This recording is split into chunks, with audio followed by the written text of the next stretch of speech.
So hello hi welcome back to my channel. This is review বা যিশু চলে একটা নতুন মুভি রিভিউ নিয়ে। এখন যে মুভিটা নিয়ে আমি কথা বলবো সেটা সম্প্রতি জি5 এ চলে এসেছে, হিন্দি রাজ্যে অ্যাভেলেবেল আছে।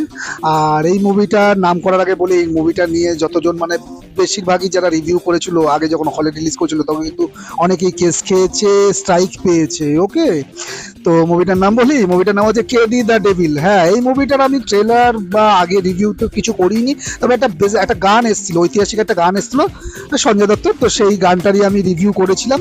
তো তারপর আর আমি এই মুভিটার কোনো কন্টেন্টের আমি কিছু করিনি। আজকে সরাসরি মুভিটা দেখলাম, মুভিটা দেখার পর যা রিভিউ আমি দেব, ভালো খারাপ যা ভালো কি আছে খুঁজে বার করেছি লেন্স দিয়ে, খারাপ তো আছে প্রচুর। আর হ্যাঁ, এই মুভিটা পরিচালক প্রেম এবং ধ্রুব সর্জার যে জুটিতে যে এই মুভিটা তৈরি হয়েছে, ট্রেলার দেখেই আমরা মালুম পেয়ে গেছিলাম যে মুভিটা কেমন হতে পারে।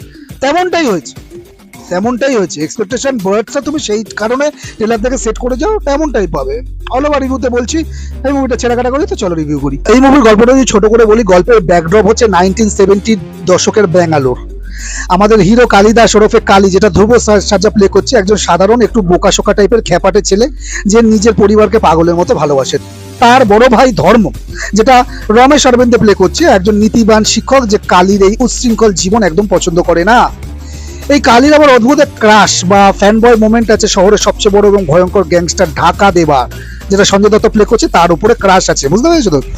কিন্তু পরিস্থিতি এমন এক মন নেয় যে এই সাধারণ কালী নিজের পরিবারকে বাঁচাতে বাধ্য হয় আন্ডারওয়ার্ল্ড বা অপরাধ জগতের নোংরা রাজনীতি আর মারামারি ভেতরে ঢুকে পড়ে। এরপর সে কিভাবে সাধারণ কালী থেকে অপরাধ জগতের ডেভিল হয়ে উঠলো, সেটা নিয়েই এই অ্যাকশন ড্রামা মুভি বা কেডি দ্য ডেভিল। জানতে হলে দেখতে পারো জি5 এ, যারা দেখোনি হলে গিয়ে।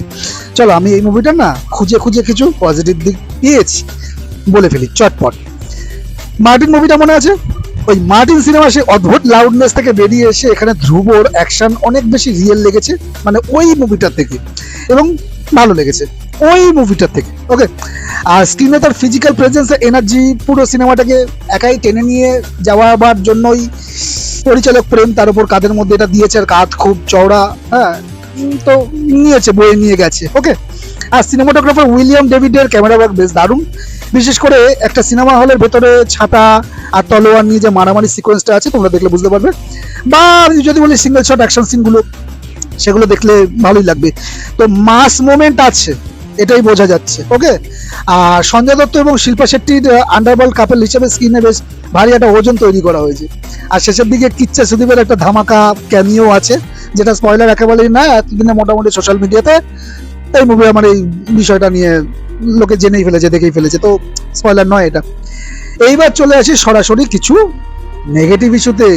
প্রচুর আছে, আমি তার মধ্যে বেছে বলবো। এত বলতে গেলে ভিডিও লম্বা হয়ে যাবে, এত খাটতে পারছি না কেডির জন্য। কেডি, আচ্ছা শোনো, সিনেমাটা ভীষণ লাউড।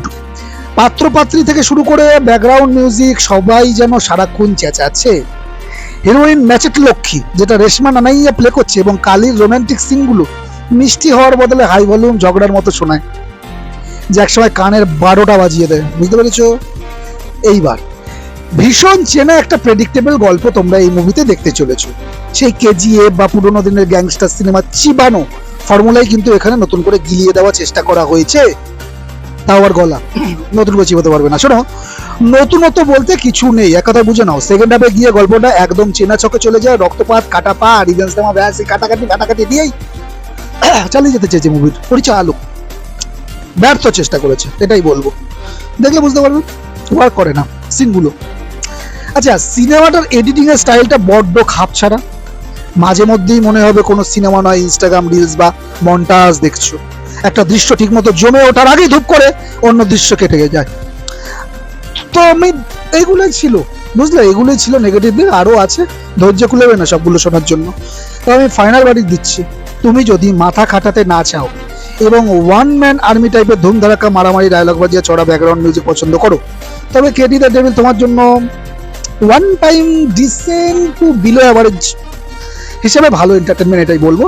কিন্তু যদি একটা গোছানো গল্প বা শান্তমাতা সিনেমা আশা করো, তবে ডেভিল তোমাকে বেশ ভালো রকম ভাবে ক্লান্ত করে দেবে, সেটা তোমরা ট্রেলার দেখলেই বুঝতে পেরে যাবে। তো ট্রেলার দেখার পরে এক্সপেকটেশন থাকবেও না। তো সিনেমাটা এখন যেভাবে চলে এসেছে, যেটা বলেছিলাম, মুভিটা রেটিং দেবো না, রেটিং দেবো না, এই মুভিটা রেটিং দেবো না। তো এই ছিল আমার ভিডিও। যদি ভালো লাগে একটা লাইক শেয়ার করে দিও, চ্যানেলটাকে সাবস্ক্রাইব করে, যদি কোনো রকম ইচ্ছা কখনো মনে আসে ঝট করে গিয়ে দিয়ে দেবো, ভালোই তো লাগবে। দেখা হচ্ছে একটা নতুন ভিডিও ততক্ষণ ভালো থাকো, টাটা।